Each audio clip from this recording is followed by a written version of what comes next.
Good evening, everyone, and welcome to Pints and Quarts, a show brought to you by the Craft Beer Nation.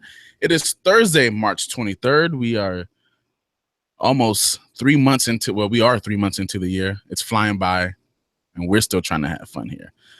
Tonight, we have a fun show lined up. We're going to be speaking with Scott Lawrence. He's the head honcho, chief beer drinker, major beer drinker, #1 beer drinker, at owner at Breakside Brewing over in Portland, Oregon. So be sure to stay tuned and hear what he has to say about the great things going on at Breakside and also the great things going on in Portland. So I want you to go check us out on our social media platforms. We tweet at Craft B Nation. We're on Instagram at the Craft Beer Nation. And of course, you can find us on Facebook. You guessed it, Craft Beer Nation. And you can find us on Google+. To do our guest of tonight, ladies and gentlemen, Scott Lawrence. How are you doing, my man? Hey, I'm doing great, man. How are you? I'm doing awesome. I'm about to talk to you about some beer. I'm drinking some beer. Life could be worse. All right, so we've discovered we both have South Carolina roots too, which is fun for conversation. Did somebody mention South Carolina Gamecocks beating Duke the other night? What? Okay, shameless plug for my Gamecocks. All right, Scott. Let's see, man. Let's get right to it. Tell me about how your love affair with craft beer started. How did you this liquid that we love? Yeah, I think it started more with I love eating and drinking with friends, and it's one of those things where I just think it's a spice of life, the joy of life, right? No matter where you are.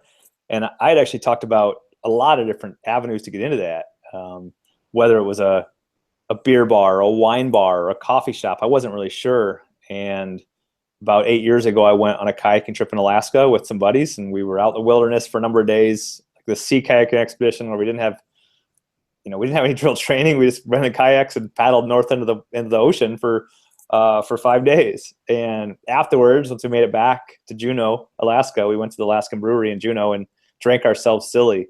And while we were sitting there, I literally had a good buzz and proclaimed to my friends that, all right, I found it. This is what I'm doing. I'm quitting my job and opening a brewery. And that was in right at the end of July of 2009. So most brewers, when we interview guys, most of them say that, I started home brewing before I was even legally able to drink. Then I just kind of fell in love with it, but then I had to get a regular job, and then I rediscovered my passion, and I decided I'm going to open a brewery and went back to brewing. You totally didn't even begin home brewing. No. You went camping, got trashed, and said, I'm going to open a brewery, and did it. Yep. How awesome is that, man?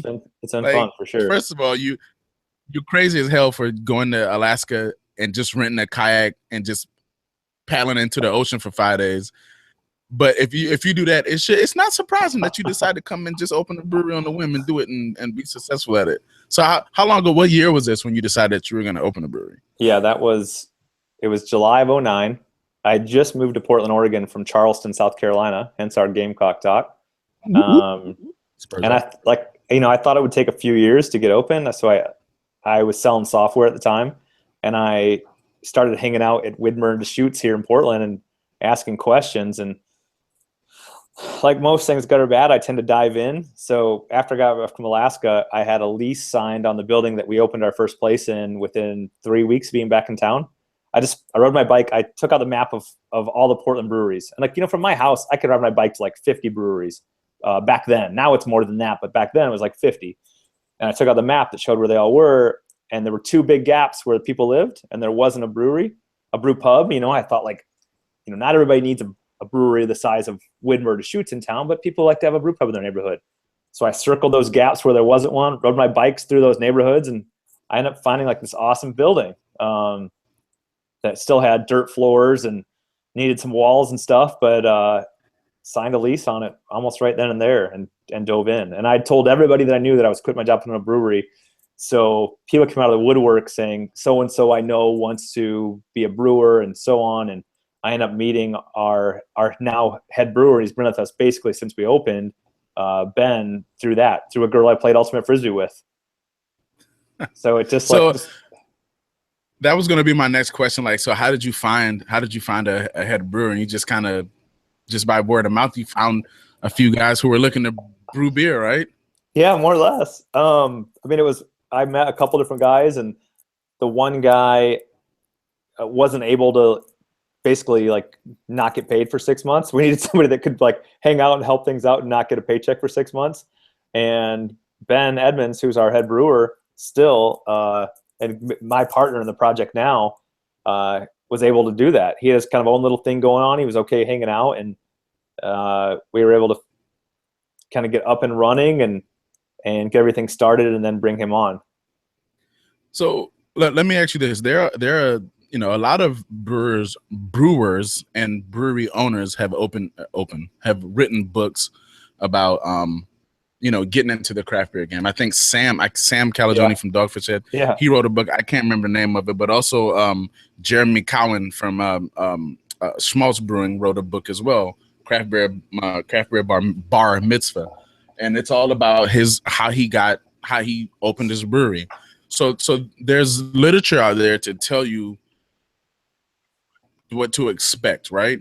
But there's got to be the one thing that everybody knows that people aren't told when they're looking to open a brewery. If there was like one piece of advice from your experience that you were going to give somebody who was about to open up a brewery, what would it be? Yeah, I think for me, it's pretty easy.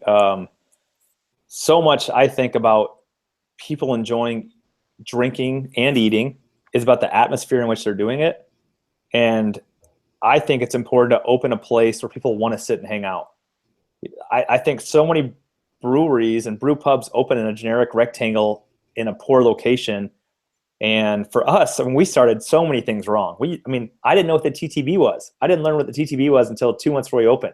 So we couldn't make our own beers for the first almost 6 months we were open.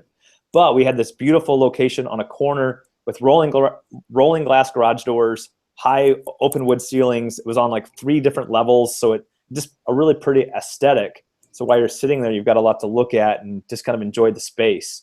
So it's, to me, it's, and this is a reach of an analogy, but it's like people say, like, if you're on a hilltop in Tuscany, Italy, you might be drinking a $3 or $4 bottle of wine, but the wine is amazing.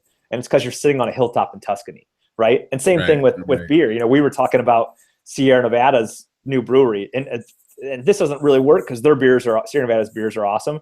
But if you're sitting at that brewery in Nashville, North Carolina, I would probably like about whatever I drink because it's so beautiful, right? So I think if you're opening a place, like, don't just think about the quality of the beer. Like, our beers are really good, right? I think. I might be a little bit biased, but I think so much about what we've done with all 3 of our locations that we have now they're fun places to sit. There's lots to look at. They're good environments. So I think you should think about your environment just as much as you think about your beer and even then your food as part of the whole process. So what is so that said, obviously you want to have a certain brewery, right? But what is your identity? What would you say is your identity as a brewery? Because there's so many breweries that especially with the emergence of the Northeast IPA, there are a lot of breweries that open up their shtick is Northeast IPA. That's what they do. And there's some breweries who do stouts. There's some breweries who try to be balanced. Some breweries try to do like traditional made to style beers. What's the identity of Breakside from a brewing perspective? It's funny. We went through this new branding endeavor over the last year. When we first opened, we didn't do anything. We didn't think about that stuff a whole lot. Our first logo, I paid $350 to a guy on 99designs.com to do. And so we're working with this branding firm now to like figure out identity, which we've kind of always known, but they came up with this like mantra for us called Seek and Enjoy. And, for us, we've been making more than 100 different beers every year. So you just pulled up some new labels that we're doing. We've been making more than 100 different beers every year for the last few years. And I think, 60% of the beer we sell are our 2 IPAs. Our main IPA, Breakside IPA, won gold at GABF a couple years ago. And our second IPA won bronze at GABF. We just had a lot of run with our IPAs, but we like variety. So when you go to our locations, any of the 3 of them that we have now, it's constant turnover of the beer. So it's consumers these days, whether you're at a bar or whether you're at a brewery, they like to try new things, in my opinion, especially the younger ones, right? And so I think that variety, that we're always willing to try something new, is kind of the identity of our brewery. We like adventure, same way, like I told you, Oregon was one of 4 states I hadn't yet been to when I came here in 2009. So it's the same thing with, the way I look at the brewery. It's like, let's try new things. We just don't want to do the same beer over and over again and drink the same beer over and over again.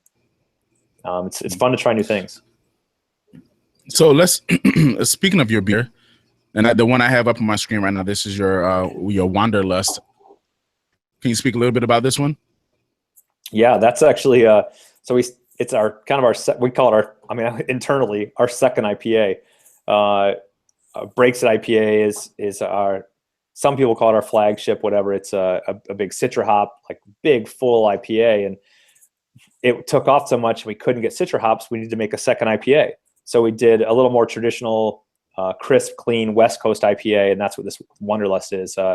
Mosaic is the primary hop in it, and it's just like it's a little lower in alcohol than maybe some traditional West Coast ones. We like to make our beers pretty drinkable, but it's crisp, it's refreshing, it's got some dankness, it's got some grapefruit. It's just one of those beers where you get done and you want to have another sip of it.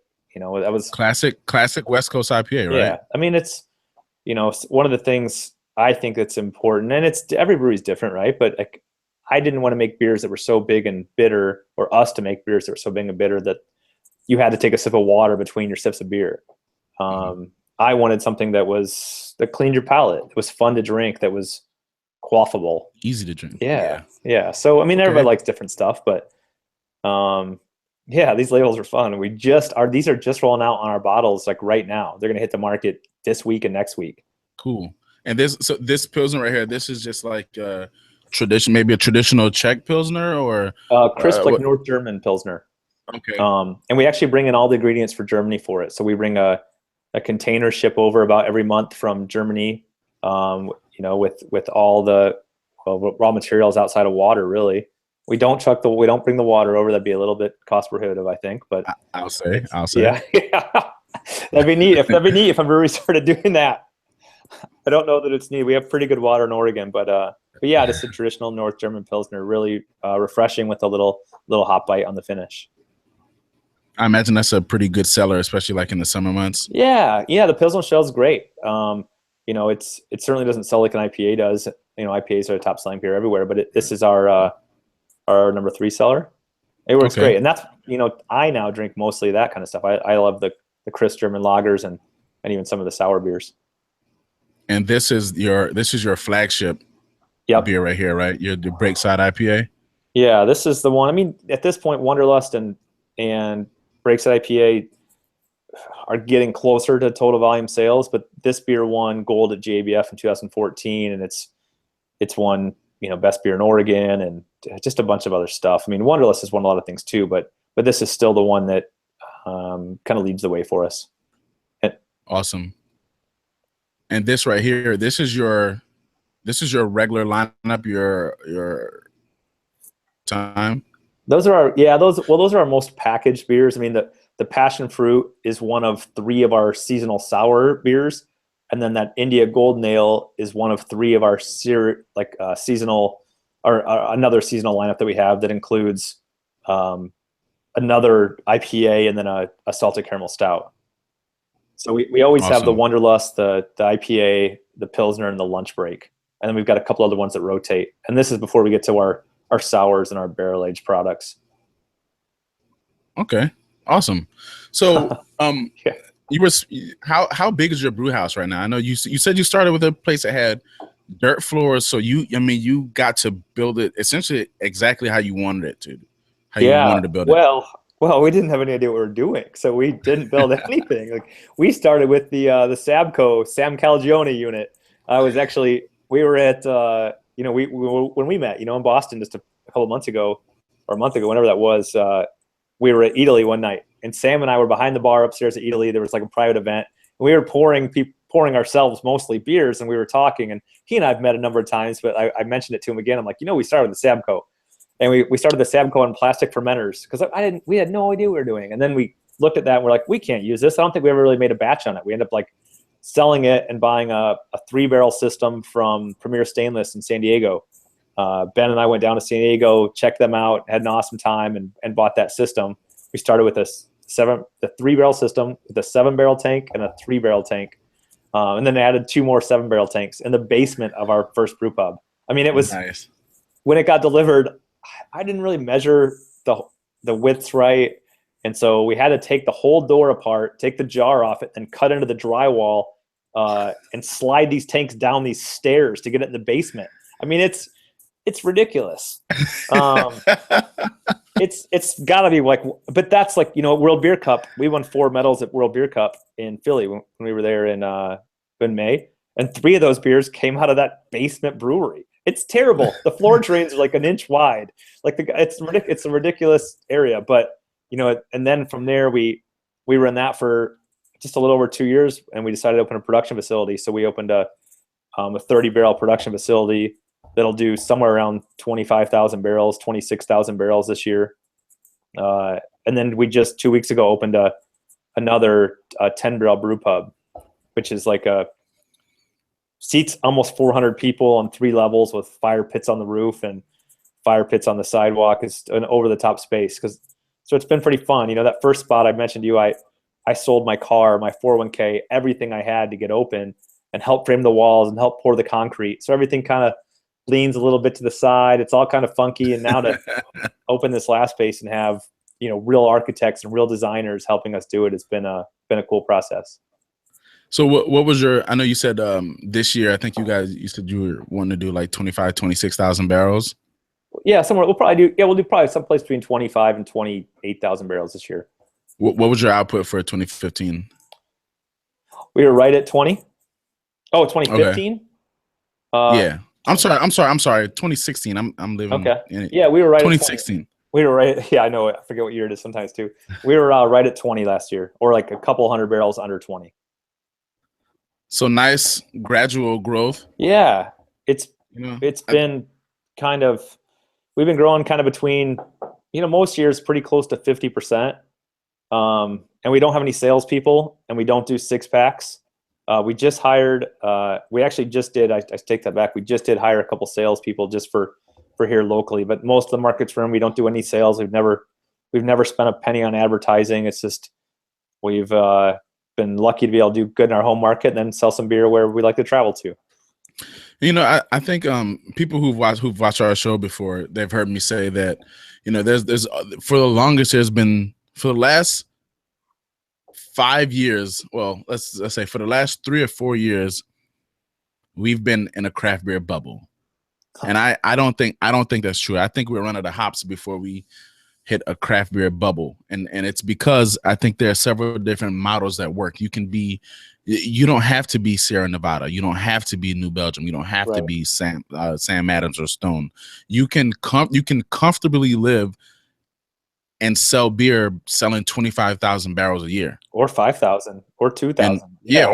And that makes my point. There are so many different models he's successful at and still operate. Yeah. And so what are your thoughts on this craft beer bubble thing? Do you think that exists? No, I mean, I think it's kind of what you said. I think there's certainly a limited number of breweries that can be our size now and a whole lot bigger. And we're like, I think there's roughly 5,000 breweries, and we're about the 180th or 200th largest of those. We're right in that ballpark. And we only want to get a little bit bigger. Like, we don't want to get real big because I just don't want to have a fleet of salespeople and have to be pushing things on distributors, and I don't want to play that game. And we don't have investors. There's nothing else to it. We've already got an awesome setup, and this is the thing. I think there can be almost an unlimited number of neighborhood brew pubs, right? Because it's just I agree it's just with a you restaurant. 100%. It's a restaurant that makes their own beer, so it makes it more fun.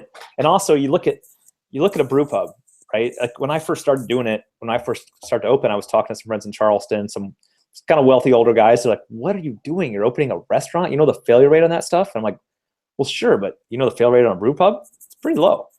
People want to have a place that they can walk or ride their bikes to or drive to quickly that's making their own stuff, whether it's their own local food, their own beer.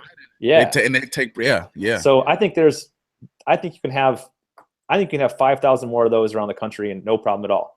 Now, I don't think you can have 200 more Deschutes or Widmers, that kind of stuff, because shelf space is getting harder. You saw I read a couple articles last week just about how some of the, of those top 50, the top 50 breweries came out, and of those, I don't remember what the number was exactly, but it was something along the lines of half of the top 50 or 60% of the top 50 breweries in the country were either stagnant or were losing sales value.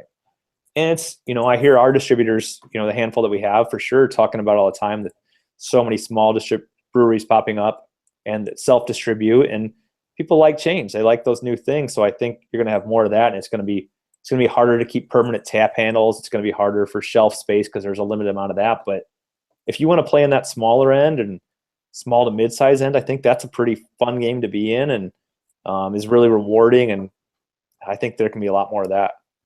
And it's also my opinion that I think the market is always going to correct itself. I think that especially the craft beer drinker of today is typically they're educated craft beer, educated about beer, right? Yeah. So they kind of know what to expect from certain styles, I think. And if you make shitty beer, you're not going to be successful. I mean, attrition. I mean, the strong survive. You make shitty beer, it's gonna rear its head eventually, and you're not. We hope so. Yeah. Yeah. Right. So the consumer, more so than it's just bubble controlling the amount of breweries. I think it's more the consumers who are going to control it, because aside from it, if it's a brew pub, aside from it being their spot that they can take pride in, their local spot, aside from that, beer that's not good, nobody's going to take pride in you, and you're not going to last long, in my opinion. Right. Yeah. Well, that's why the PA has been preaching quality. It seems like every event we go to for the last couple of years, when Paul's up on stage talking about that stuff, that's all they're preaching. Because they also you don't want all these new places opening up that are putting out crap beer and then bringing down the name of craft in general, with people that are just kind of getting into it. But yeah, I mean, I think that's really important. I think you're right on there. Yeah. And quality and consistency, right? I mean, when it comes to like macro beer, let's take AB InBev, right? I don't have an issue with the liquid that they make, aside from the fact that I think it tastes terrible, right? But I do know that if I go to London, if I order a Bud Light in either of those places, they're going to taste exactly the same. Yeah, no, they're scientists for sure. Right. So they have the consistency thing down. They just don't have the good taste thing down. My problem has never been with the liquid itself. Some people like that. I don't. Yeah. But it's not the liquid. It's the ethics behind the liquid. That's who I've always had a problem with. And so I think if craft beer is going to continue to steal market share away from that part of the market, they're going to have to be anal about putting out a consistent product.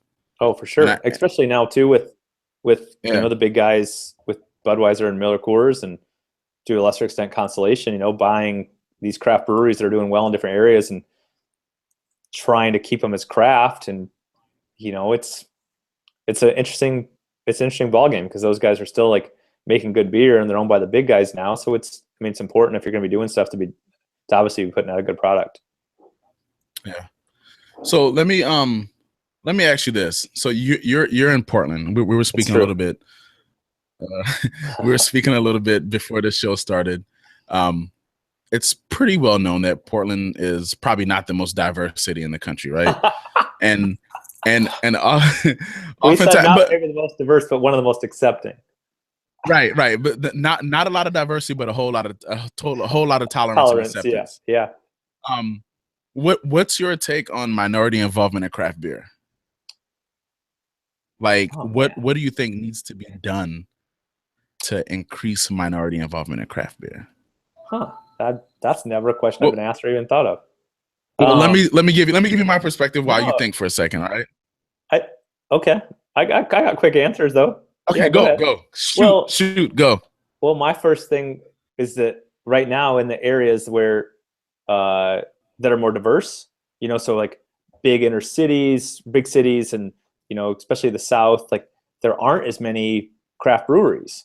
So if that changes, maybe eventually the other part comes around. That's just my first thought on it. But you tell me what you're gonna say. And I like these conversations, so I think they're fun as long as I haven't had too many beers and get in trouble. So I take a page. We interviewed Jeremy Cowan from Schmaltz before, and I think I agree with him. He brought up this theory that historically Black colleges and universities. This past in 2016, I went to Spelman and Morehouse, right? Okay. In Atlanta. Yeah. I went to their homecoming, and there were. I mean, it's a big deal there. And so, if craft beer, I know the Brewers Association has been talking about diversity, right? But oftentimes it seems as if that diversity had been limited to getting more females into craft beer, right? And which is tough too, yeah. They've kind of been successful at that, right? Yeah. Because there's more and more females in craft beer now, but now I think if wineries can sponsor tents at these homecoming events, and spirits can sponsor tents at these homecoming events, I think it would be a good idea if the Brewers Association went to places like Spelman and Morehouse, and went to Florida A&M University, and went to Hampton University, and went to Howard University during their homecoming, sponsor a tent, have a few breweries donate a couple kegs to that specific event, and pour some of this beer for free, and let people and just expose them to it, right? Like, taste this beer. This isn't beer as you know it. This isn't this right here. Right. Tastes absolutely nothing like Bud Light or Budweiser or Miller or Coors. Nothing, not even remotely close. And I think that if the Brewers Association did those types of events and kind of expose this segment of the market that's currently underserved to what this product has to offer, I think that could go a long way. And initially, I mean, you like to say that, oh, well, there needs to be more marketing done, right? But that's kind of like a double-edged sword. It's like, is not drinking craft beer because it's not marketed to them, or is it not marketed to them because they don't drink it? I don't know. Yeah, I don't know. It's a chicken or the egg. But craft beer in general don't do a lot of marketing. Craft breweries don't have that kind of budget to where they can do the type of marketing to try to do demographic targeting. But I think the Brewers Association can go a long way to like sponsor events, and I mean, if they came to you and asked you to donate 2 kegs to this, of course, you'd be happy to do it. Yeah, I think they did that. I'm gonna call them right now. Do it. Tell them that Breakside is our first donation sponsor. Breakside is game. Any of those schools you go to, as long as you pick the beer up from us in the Carolinas, because it's the only state we distribute to in the Southeast, or in the, we'll give you the beer for sure. No, it's really interesting to think about, though. Like, it is like, it's something that's never even like come across my mind, really. Just because you live in a bubble, and like you just said about marketing, we've never spent any money on advertising or marketing, but it's like you tend to just kind of drink some of the stuff your friends drink, right? Yeah. I mean, for me, when I was in Charleston, when I was in college, it was Natural Light, and then finally Amstel Light, and then Bass and Newcastle. It's just because those were things my friends were drinking, and if it's not in a community, if it's not in a friend group, it's hard to get introduced from an outside source, because I'm not looking at magazines and ads to see what I'm going to drink. Like, I don't drink a beer because they've got pretty horses or a puppy that gets chased around by them. I mean, I drink typically, like, if one of my friends says, man, you should try this. Like, it's fun. Like, like you said, I'm drinking a Blackberry Farms beer. And this was like, remember, we were at Extreme Beer Fest, right? In Boston. And I met the rep from there, and super cool guy. And we've got some friends in the bourbon industry together. And he sent me a gift box of their beers. Like, and how cool is that? It's just like, so that's like that touch. And now I'm drinking their stuff, and I've told my friends, hey, I'm drinking these cool, and in like a 10 friend group, and friend group, or 10-person friend group. I'm an influencer in the beer world in my little friend group. And so like my friend's like, oh, Black Prairie Farms, they make good beer. I'm like, yeah, it's just awesome. But it's that same thing. Like, how do you get into that? That's craft beer's marketing right there. The people who are drinking the product, right? Yeah. But the conundrum there is, right now the industry whole is by and large a white male dominated industry, right? Yeah. So the marketing goes back to white males. Yeah, right? We need to get some of those new graduates from Howard and Morehouse and and Grambling, wherever that can come out and be like, oh man, this stuff tastes full of flavor. It's awesome. Absolutely, absolutely. Like, what is Brett? What is it like your shirt says? What is Brettanomyces? Yeah. Lactobacillus what? We need to get people to like try that stuff and be like, oh man, that is fun. Pediococcus. Yeah, it's like a foot fun fungus flavored kombucha. Right. So it's I'll say this, man. It's a segment of the market that's underserved, and if the Brewers Association wants to get to 20% market share by the year 2020, they're going to have to tap into markets that they currently aren't tapped into. Yeah, that's the only way they're going to grow, I think. Well, and you're right. I mean, besides the fact that it's just something that like would be fun and good to have, like, is this more inclusive environment for craft beer, it's also a business opportunity. And it's foolish not to look at it.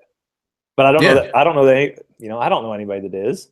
I'm sure there's somebody. I'm sure there's some breweries that are thinking, how do we get this segment? But I've never had that conversation, whether I'm talking to the owners of the biggest breweries in the country. It's never been one that's come to mind. Yeah. There you go. I just think it's a conversation worth being had. Mm-hmm. Oh, for sure. And we're having it. Yeah. we need to have it in Boulder, Colorado, in the offices of the Brewers Association. Yeah. So look, what's on the horizon for? Well, actually, you guys just opened up a second location. A third. Yeah. A third location. Yep. You want to talk a little bit about that?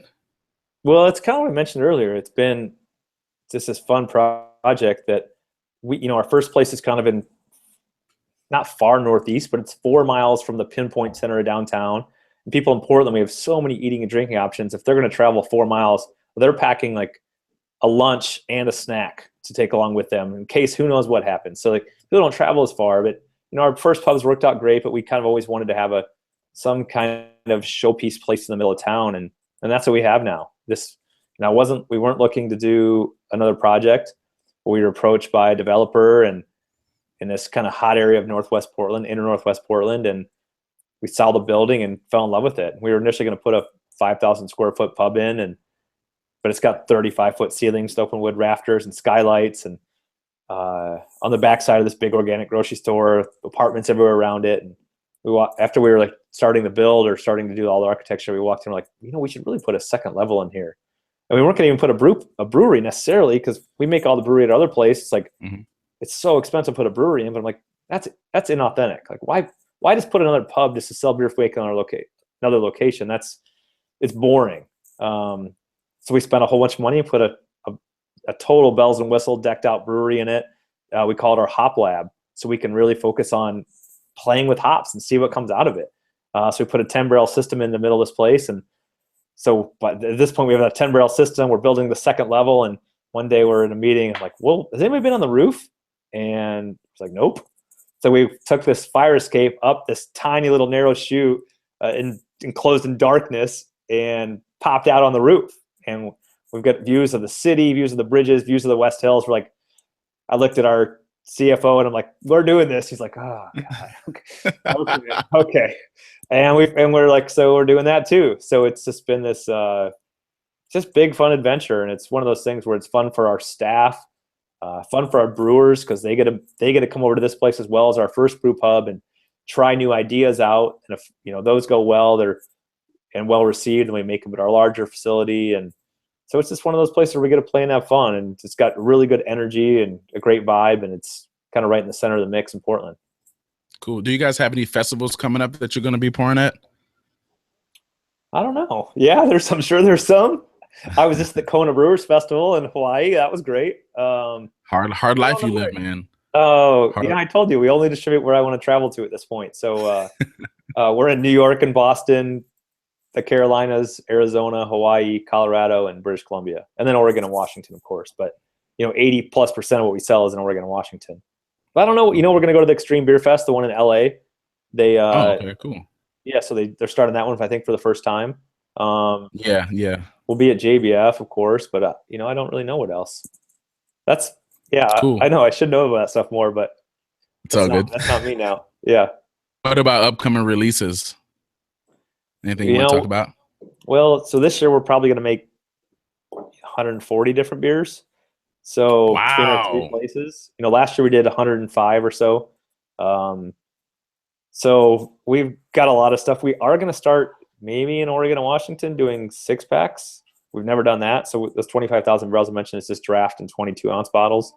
We're going to start doing some 6-packs here in Oregon and maybe Washington in late May or early June of a new IPA we're going to make and our Pilsner.